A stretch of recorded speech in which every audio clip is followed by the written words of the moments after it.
Okay, good morning everyone. For today's video, ang atake namin ni Ceci ay pupunta kami sa area din para mamili ng mga vegetarian na mga food laluhar.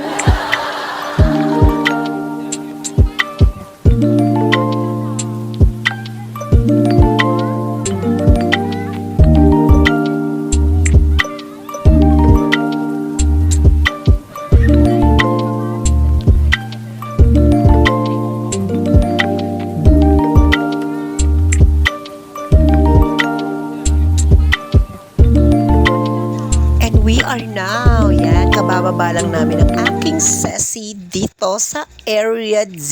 Ayan, maganda rin po dito mamalengke sa Area D kasi mura din po ang mga bilihin. Ay, pakakaloka.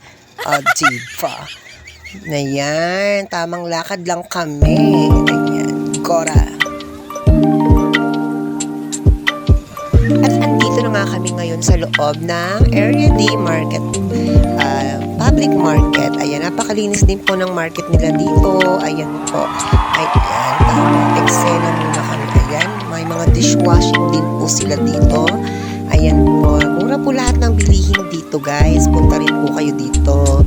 Ayan po, may mga gulay, itlog, lahat ng kailangan natin ay nandito rin sa area din, public market. At ayan po ang ating mga bigintong bigas, Charlie.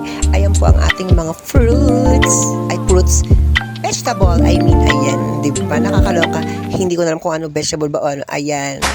Okay, at nandito naman kami ngayon. Sa palabas na kami niyan at nakita namin itong mais ni ating fresh na fresh. Ayan, bili rin kayo kay ate. Napakasipag ni ate. At mura lang din ang kanyang mga mais kasi lalagay namin yan sa gulay.